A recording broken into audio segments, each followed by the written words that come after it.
Eh, huwag mo papatay, please! Kunin mo na natin gamit, huwag mo na papatay, please! Pwede bang kumalma ka? Pasensya ka na kung nasapa kita kanina. Utos yun ng papa mo. Ano? Ano ibig mo sabihin? Ano utos-utos? Sino ka ba? Inaanak ako ng papa mo. Kaya ako yung inutusan niyang bantayan ka. Yung nangyari kanina, part yun ng process para pabalikin niyang masculine instinct mo. 2024 na. Seryoso ka ba? Meron pa rin mga ganyan mag-isip? I mean, that's not how it works. Kaya nga nandito ako para tulungan ka. At hindi daw uuwi ang papa mo hanggat hindi ka nagiging lalaki. Kaya ayusin mo.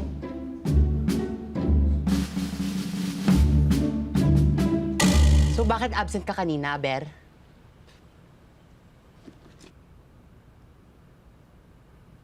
Uy! So bakit ka nga absent kanina? May nangyari kasi. Teka, ba't nga ba kayo nandito? Eh, nakwento kasi ni Kylie kanina yung nangyari sa akin eh. Siyempre, nag-alala ako sa'yo. Ay, kami pala. Tsaka, di pa tapos yung research natin, di ba? Teka. Sino pa ka ba ng papa mo? Oh my gosh, sis. Stop me. Iba na yan, physical abuse yan eh. Sis, mali ka naisip. Mali ka na iniisip. Ganito kasi, si Papa, na inutosang tao na ipabalik yung pagkalalaki ko. I mean, yuck, di ba? Parang hindi daw siya uuwi hanggat hindi ako naging lalaki ulit. What? Really? Eh, sino naman ba yan? Speaking. Oh my gosh, sis. Parang gusto ko rin magpasapak. Huh? Hi, I'm Kylie. What's your name? Ako si John. I mean, si Sean. Inaanak ako ni Tito John at tinutusan niya akong bantayan si Jay at ibalik ang pagkalalaki niya. O bakit? Ha? Ba't mo siya sinapak, ha? Wala kang karapatang gawin kay Jay yun, ha? Hoy boy, Ha? ikaw ang walang karapatan dito. Inutusan ako ni Tito John para bantayan si Jay at huwag daw kayo maglalapit-lapit sa kanya. At lalo ka na. Baka sa'yo siya nahahawa. Teka lang! Mga kaibigan ko sila. Wala silang kasalanan. Pasensya na kayo. Napagutusan lang. My gosh, nakakaloka. Tara na. Tara na. Sisi! Babe! Uy! Esteban! Bumalik ka nga doon. I hate you! Simula ngayon, uumpisahan na natin ang Balik Pagkalalaki program. Everyday, mag-workout ka na kasi baka kulang ka lang sa workout at muscles kaya ka lalambot-lambot. Jay, si Esther pala. Sino yan? Oh, ikaw na bahala sa kanya. Alam mo na yan. Saan? Ano to? Alam mo na yan. Kaya mo yan. Ano kayo?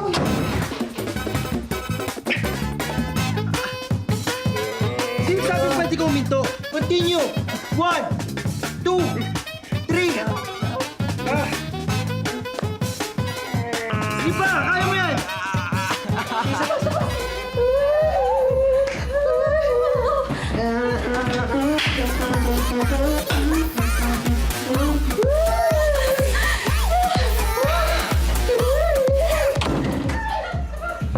Diyos ko po. Makeup.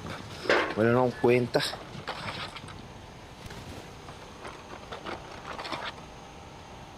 Teka. Mga gamit ko to ah! Bakit mo sinusunog mga gamit ko? Hoy! Tama na! Gamit ko to! Huwag mo susunugin! Yan ang dahilan kung bakit ka nagiging bakla! Tama na! Tama na!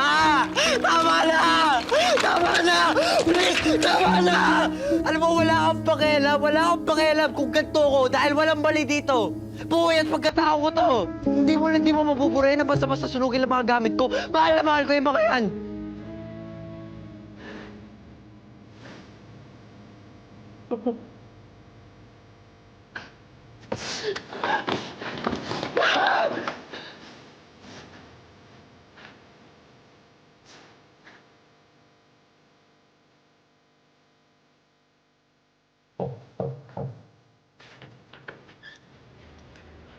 Jay, kain ka muna.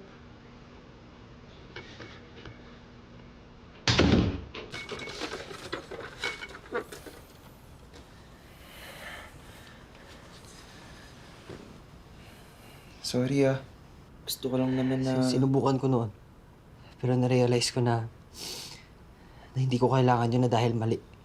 Hindi ginawa ko yun dahil mahal ko ang tatay ko. Dahil mahal ko si Papa. Ilang beses ko naman pinigilan eh. Kasi ayaw nga ma-disappoint yung papa ko. Pero wala akong magawa. Ito talaga ako eh. Alam mo, siguro nasaktan lang talaga yung papa mo. Ikaw ba naman, malaman mong bakla yung papas boy mo.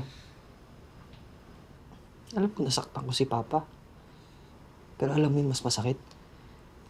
Yung mas naiintindihan pa ako ng ibang tao kaysa sa sarili ko mga magulang. Yun yung pinakamasakit. Mahal ko naman si papa eh.